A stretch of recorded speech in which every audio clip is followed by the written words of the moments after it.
Good evening. Welcome to the studios of Independent Television and Radio. It is Road to Edo 2024. A new edition, and it promises to be educative, enlightening, and of course, exciting. My name is Egosa Agmolao. Normally on Wednesdays, it is your regular guest, Danny Praise, but he's not available now. Hopefully you get to see him next week on the program on Wednesday. Okay, so today's program, we are having a governorship aspirant. He's a man you would like to meet. He's a governorship aspirant on the platform of the Labour Party in Edo State. His name is Ernest Abegbe. He hails from Agadaga in Ewohimi, Eastern Southeast local government area of Edo State. Born on the 25th of July, 1975, Ernest Abegbe is married with children. He holds a master's degree in business administration, master's degree in economics, postgraduate diploma in economics, postgraduate diploma in education, and of course, his university education started with a BSc in accounting. He is a fellow of high-profile institutes in the country and is certified forensic accountant of Nigeria. Abegbe is a financial expert, economist, educationist, and a seasoned professional with a wide range of experience in both the public and private sectors. He has managed several projects for the state and federal governments, World Bank, European Union, and other international organizations in the area of treasury management and economy. Presently, Mr. Abegbe is the managing partner of Ernest O. Abegbe & Co., Chartered Accountant and Consultants, viewer, and of course the electorate. We have with us a man I said you would like to meet, a governorship aspirant in the Edo 2024 governorship election, Ernest Abegbe. Nice to have you in the studio. Welcome. Good evening. Okay. And good evening, viewer and my people of Edo State. Good evening. Thank you. Okay. Now, I've seen that you are a man with vast experience in terms of managing treasury. You've worked for the World Bank, you've worked for international organizations. Is it that aspect of treasury that actually motivated you to have interest in the governorship election to occupy the Osadebe Avenue? Do you think you have all it takes to manage the treasury, or you think the treasury is not being managed well? What actually ignited your interest in the race? Okay. Thank you very much. Okay. My motivation or my concern being, I've studied carefully the problem of Edo State. I know it very well, and I have the solution. So that's my motivation. Okay. If you look at, for the past 24 years plus, the issue of governance has been taken as ceremony. Let me just go there and sit down on the seat and start misbehaving. Can't misbehave with people's life. It's not like that. So we thought that it's going to be well. So it's not well. So we have to take responsibility. Apart from issue of treasury, if we talk of taxation, economy, if we talk of finance, if we talk of project management, MIE, audit, training, and capacity building, etc. The CV is long. By the grace of God, I'm a fellow Institute of Chartered Accountant, fellow Institute of Taxation, fellow Institute of Management Consultant. As you rightly pointed, I'm also a certified forensic accountant. I studied, and I have a wide range of experience. All those read out, they are just a few. You didn't hit it very well. And let me tell you, it's understanding of the problem and with your integrity, that's matter. I can tell you how to fix the economy of the state. State is not an issue to me. 2020, I was one of the few Nigerians appointed by federal government as technical working group to prepare national development plan for 2020 to 2025, 2026 to 2030, and Nigeria 2050 agenda. It's not a political appointment, technical working group. I know what to do. I've told our people what we are going to do. Let me allow you to continue. Okay. I must admit that I'm impressed with Ernest Abebe's opening remarks, because when you talk about treasury, the residents of Edo State, the voters, are interested because they have this perception that so many people are interested in occupying public office because of treasury. They want access to the treasury. That's the misconception. And I wanted him to clear the air on that, if it is that treasury that has also motivated. But he has just told us that it's more than managing the treasury in the interest of the people, that he has a lot in the offing for the people of Edo State. But I'm still going to ask him this very important question. It's good that you have worked in a committee set up by the federal government, but some persons also believe that Nigeria is not doing well. So let's narrow it down to Edo State. What do you intend to do? How do you intend to fix There's so many problems, so many challenges bedeviling Edo State? Thank you. I've already told you that I have the understanding of the problem, I have the solution. The two major problems of Edo State is economy and infrastructure. Solve those two problems, issue of insecurity will just disappear. And I must tell you that the issue of security problem has to do with government attitude. Even your personal attitude can pose security issue to you or not.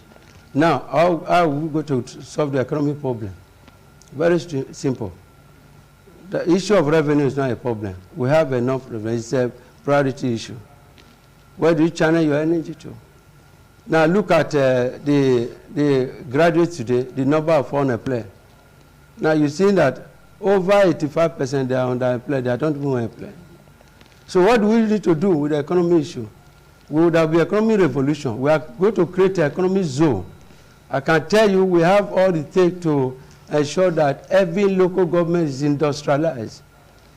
Every local government in Edo State, the 18 local government, every one of them has economic potential. And we are preliminarily on primary industry today. Even at the minimum level, what are we producing? And we have arable land everywhere. It's not utilized anywhere. And you can't expect a graduate today to go into the farming with cutlass and hoe. No, that's no motivation.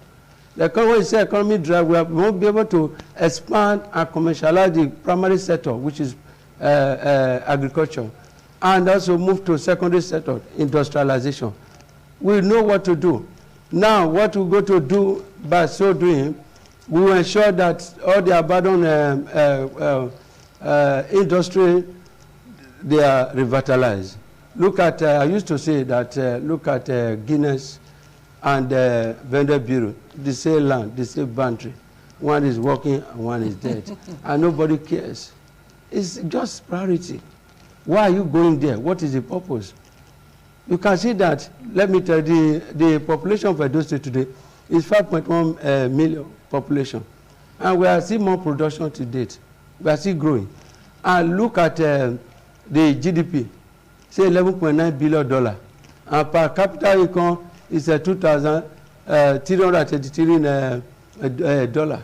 But what is the reflection? We are not going to quote those statistic figures. We will hit the name on the air. It will be practical.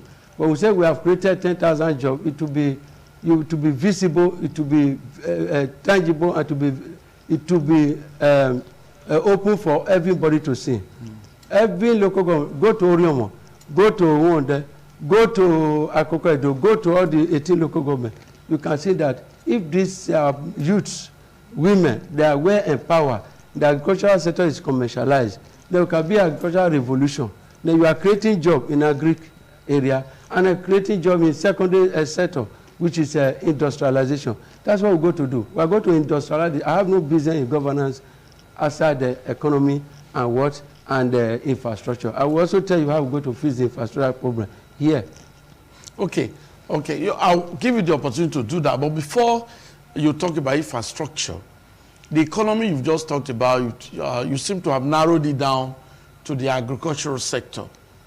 But the economy is wider than that, it's broader than that. But looking at the agricultural sector, so many of our farmers have not been able to have access to their farms lately because of elder farmer clash. How do you intend to resolve that? Though you are talking about commercializing agriculture, you are moving it from the subsistence farming and all of that. So how do you intend to tackle the security breach? Okay. What brought the insecurity? You go to the root and deal with the problem. What brought the security? Hunger. Nobody will collaborate with external force if everybody is fully engaged. Life is valuable when you are productive. Life is meaningless when you are idle. Maybe you don't know. Go to the streets, go to the villages. People are not working. They are not doing anything. No addition to the economic growth. Nothing. Now, look at it. Recently, you see, during the Christmas season, somebody will be waiting for something, tomatoes and rice to survive. Now, engage them from January to December. Anybody that want to eat goat can kill goat and eat in his house. Not waiting for, and the people you are giving this nonsense gift to, they are even more intelligent than you. You just got there and sit and use their money against them and incapacitated them. Now, what is that? And two, I said government attitude can cause security problem or otherwise. How? Attitude. Allow the people to govern themselves. The door of government is not to be closed. You don't close the door.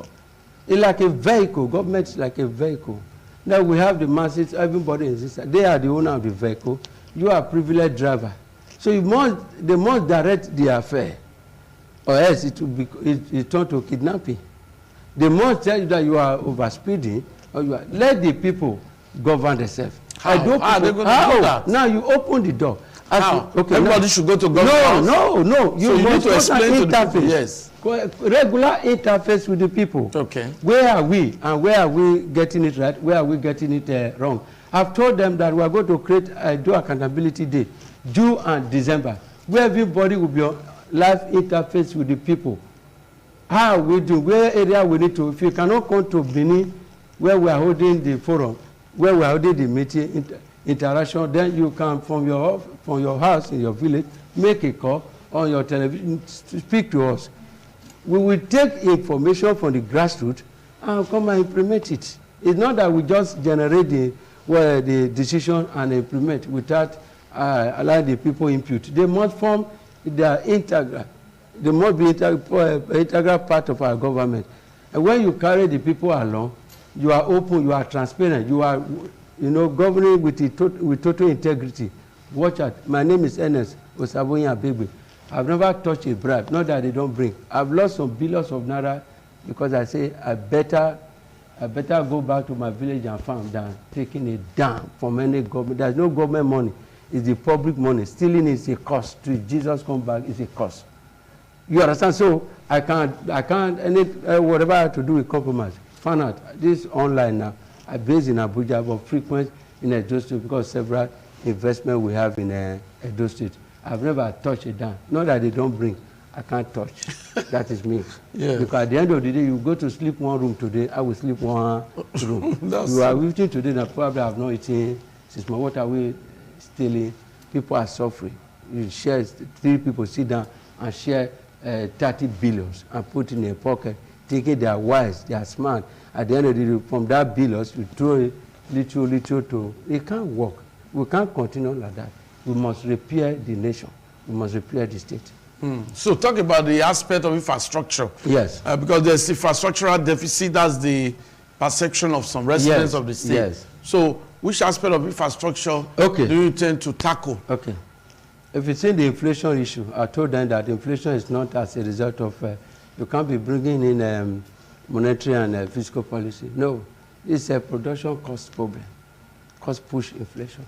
The road issue is a serious, which we are all witnesses to it. How we are going to fix the road.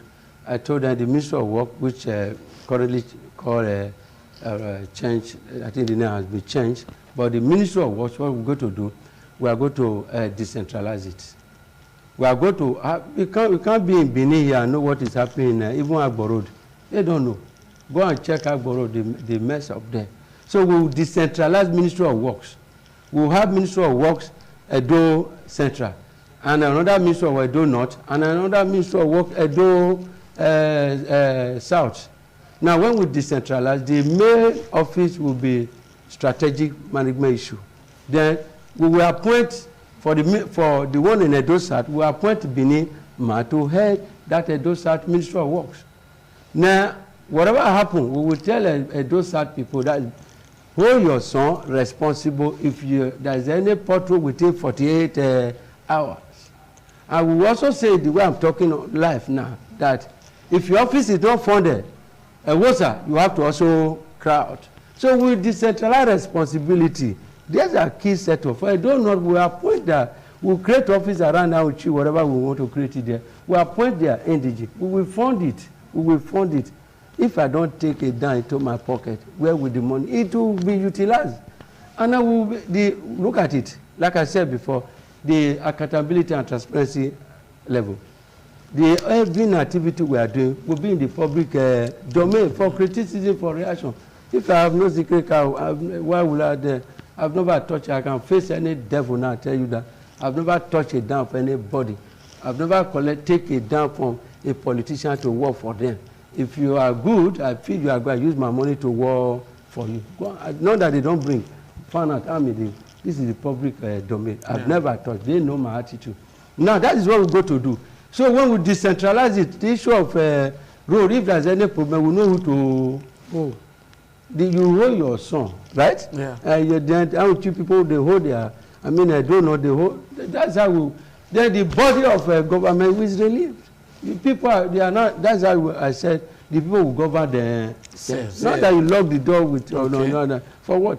You can impart life if you are on that seat. I should listen to you. I must not take everything you are saying. I should listen to you. There will be wisdom on what you are saying. I always do. Of course, I'm going to let them know that everything is all about the people. That's why I call it our manifesto is paradigm shift. We will destroy this evil syndrome that has been on the ground. We will destroy it. I can tell you, we will destroy it. I told them, we'll wait for the devil that tell us not to fix that Bender bureau. Then we will wait. Give you 2 billion, you can fix it. We will tell those people, your son, Abi, is collecting, you want to fix that. So that is how we do it. So accountability. Total. Because you are an accountant, yes, you are an economist. I'm a forensic man. Yes, so I can't. Wait, everything that will be happening will be in the public domain. I seem to like that because the people surely will be interested to know the goings on within government. Government is not, should not be, it's not a secret court. No. That's what you are saying. Yes. And I think the people will be happy about that. But let's talk politics now. Yes. Some persons believe that, one, there should be zoning. But that has actually triggered controversies in the different political parties. Some parties have said there's no like zoning in their constitution. So you are an Isha man from Ewoimi. Yes. Do you believe that zoning should be given prominence by your party and all other political parties? Or we should let capability hold sway? Okay, thank you very much. Yes. The issue of zoning is, it has to be subject to negotiation, understanding. I've been on bench, and we are a team. And please, can you give me opportunity to also exercise my, that is just issue of zoning issue. It's negotiations. We are all brothers. Edo State is one. Okay. All my brothers, they live in Benin here. I actually grew up here. I'm No, I grew up, most of my life, even when I was in university, I spent all my holidays here. I used Okada to work here in Benin. Iyaro is my park. There's no way I don't know in Benin. So here, Benin is our next neighbor from anybody coming from Mission. The only place we cannot go to Lagos is too far. Benin is easily accessible. So I remember the first time I came to Benin, I stood along watching the vehicle traffic. So Benin is our home. Yes. We are together. Whether Ishan, Benin, or I do not, we are all one family. You understand? Just issue of say, please, it's an appeal. Just need consideration. That is just what issue of zoning has to, just equity, fairness, and negotiation. It's not that I must take his Milocon issue. No, it's what was the general view that we are all the same. If we have capable hand from this end, then we all work together. It's not like the government we are forming. It's not a Asian government by the grace of God. It's a Edo State government where everybody will have equality. Okay, thank you very much. Let me just quickly ask you this question. Many natural resources here in Edo State. Of course, you are aware that we have gas in Oriomo, gold and other mineral resources in Akoko, Edo. How do you intend to harness the resources to develop Edo State? Okay. Okay. It's just to develop the resources. Yeah. Just to, like rightly the word you use, harnessing the resources. Okay. Now, it's in the productivity. If human beings are not productive, the resources also lie idle. I can tell you this state can be economic hub of the nation. Okay. That's what I said. I said every local government, there must be industry out there. Economic potential, like you already mentioned, those areas where you have cocoa now, you put cocoa processing industry there. So instead of taking out cocoa, coming back from somewhere as beveraging and other, let it be processed there in the secondary sector, then before it is living there. So that's what we can see. Edo State is blessed by God. It's just that nothing is being done to harness those resources for the people. We have able men. Those people, they are not lazy. I can tell you for free. Yeah. Create opportunities, sir. You will see what will be happening in Edo State. Just create it. Mark me, mark what I'm saying. Where every project I've ever handled, several projects handled for federal government, World Bank, and the rest of them, in a different way. I'm saying my name remains Ernest Osaboyen Abegbe. Several projects under several of our company, consulting company, that no one has failed in my life. Nothing has failed in my hand. It will not fail. You understand? So we will harness those natural resources. You will see how it will turn them to the output of it will be utilized. At the end of the day, you see at those states, when we are talking of we have social GDP, you see the reflection. People will be able to take care of themselves, their family, and they pay their children's school fee, pay their rent, whatever. And minimum standard of living must be attained at those states by harnessing those resources. That is what we intend to do. Okay. So your primary election is in February. Yes. And looking at Labour Party, we have so many aspirants, so many. Are you intimidated? And how do you intend to survive with these many aspirants in the Labour Party? Thank you. Okay. I've already survived. Okay. Because, you know, Edo people, Edo State in particular, politically we are enlightened. Check the 2020 election. When Edo State, they are following you, they follow you. Then I know what they want. Then the recent one will be election. So it's the issue of our assessment, holistic assessment.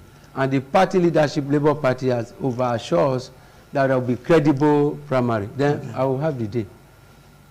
After the primary, we also come back to this studio where we are now campaigning for the May election. Come and show what you have. You want to govern the state, Edo State? We are not a Mumu state. Artism must count. Your integrity must count. Your party must count. Not if you have, the former governor said, when you are in the politics, you are like a man in a glass house. come and show you. There's no window dressing. Say the way it is. So I don't have problem with Edo people. We will get, by the grace of God, the primary, we'll get the secondary, if there's anything like that, as the general election. We'll win it. We'll win it. Intimidated by who? By who? Except we are not genuine. If we are genuine, maybe you don't know the person. It's not size. The engine that drive a car is inside. It's not outside. Okay. Thank you. That's Ernest Abegbe. He's an experience, those state governorship experience, and he has just said something that actually I believe that we should take seriously. He said, don't look at my size. The engine in the vehicle matters. And he has just told us that he's ready for the primary, because the primary is actually the foundation. Any aspirant that is able to scale the hurdle, that is able to get through the primary, then that aspirant becomes a gubernatorial candidate of that party, and then campaign can be done proper. This is not a campaign platform, but we're just meeting the aspirants. And we've just met Ernest Abegbe, contesting for the position of the #1 seat in Edo State under the platform of the Labour Party. I want to say thank you for being a part of the program. Just your closing remarks before we leave the studio. Okay.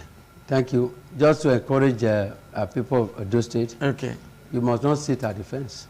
At this primary level, rise and speak the truth. I'm not ashamed of the gospel of Jesus Christ, the power unto salvation. Speak the truth. This is the stage, the primary stage and the general election. Rise up. You send somebody to market and he's not giving you what you want. You stand up and go to the market straight away. Rise up. Let us not leave it for the unfit and proper elements to rubbish the process. Let everybody speak out. Speak the truth. Thank you. Thank you very much. So that's the program, Road to Edo 2024. My name is Ego Sagbonlao. I hope you've enjoyed this evening's discussion with Ernest Abegbe of the Labour Party. You can be a part of this program. Other aspirants, you can be a part. You can meet the people through this platform. Until then, you have a wonderful weekend ahead. Bye-bye.